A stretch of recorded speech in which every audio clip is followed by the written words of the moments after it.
Que s'est-il passé en Formule 1 ce jeudi 2 mai 2024 ? C'est la question à laquelle nous allons répondre en plus ou moins une minute. Top chronos. Et commençons rapidement cette nouvelle minute avec quelques brèves liées à Ayrton Senna, dont on a commémoré les 30 ans de la disparition hier.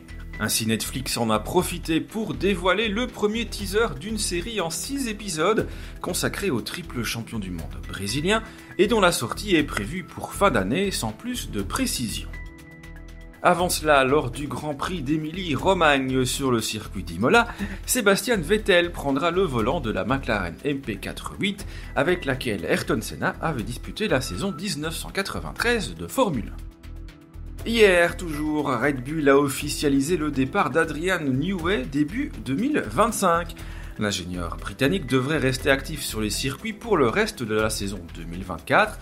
En revanche, il sera logiquement écarté du développement 2025 et se consacrera à la finalisation du projet de l'hypercar RB17. À l'heure actuelle, on ne sait pas ce que fera Newey après son départ de l'écurie autrichienne, même si les rumeurs l'envoient avec insistance du côté de Maranello. Petit point justice pour poursuivre puisque Günther Steiner a décidé de poursuivre son ancien employeur en justice pour non-paiement de commissions dues sur la période 2021-2023. De plus, Steiner accuse l'écurie Haas de continuer à utiliser son image à des fins de marketing et ce, sans son autorisation. Le Congrès américain a décidé de questionner Liberty Media quant à son refus d'accepter la candidature d'Andretti pour entrer en Formule 1.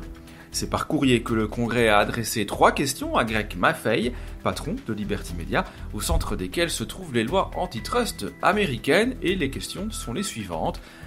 Premièrement, sous quelle autorité la FOM a-t-elle rejeté l'inscription d'Andretti ? Deuxième question, comment se positionne la FOM vis-à-vis du Sherman Act qui régit les lois anticoncurrentielles aux États-Unis ? Enfin, la possibilité que Cadillac augmente sa part de marché sur le marché européen a-t-elle été un facteur dans la décision de la FOM ? Liberty et la FOM donc ont jusqu'au 3 mai pour répondre à ce courrier et par conséquent, on risque d'en reparler très vite. A noter que parallèlement, Bruno Michel, directeur général des championnats de Formule 2 et de Formule 3, s'est exprimé sur l'ambition qu'a Andretti de rejoindre ces deux catégories si son dossier F1 était accepté, en rappelant que l'écurie devrait faire acte de candidature et passer par le même processus de sélection que n'importe qui. Michel rappelle par ailleurs que ces sélections ont lieu tous les 3 ans, que celui pour la F2 a eu lieu l'an dernier et que pour la F3, les candidatures sont attendues cette année, en ajoutant qu'en l'état, il n'était pas très enclin à augmenter le nombre de participants à ces championnats. Il faudrait donc vraisemblablement que Andretti prenne une place laissée vacante par une écurie actuelle, ou bien s'associe avec l'une d'entre elles. Après les nombreux départs des dernières semaines, Alpine a annoncé le recrutement de David Sanchez. Il s'agit d'un retour pour l'ingénieur français qui avait déjà travaillé à Enstone de 2005 à 2007.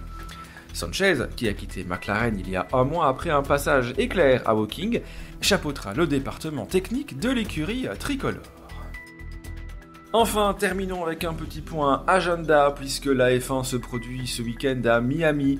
L'unique séance d'essai aura lieu demain à 18h30 heure française, suivie des qualifications sprint à 22h30. La course sprint, elle, qui se tiendra samedi à 18h avant les qualifications à 22h et la course, la vraie, elle, sera lancée dimanche à 22h également. A noter que la F1 Academy fait également le déplacement en Floride avec 2 courses, la première le samedi à 20h05 et la seconde dimanche à 19h05. Voilà, c'est tout pour aujourd'hui, nous on se retrouve demain pour un nouveau tour de l'actu F1.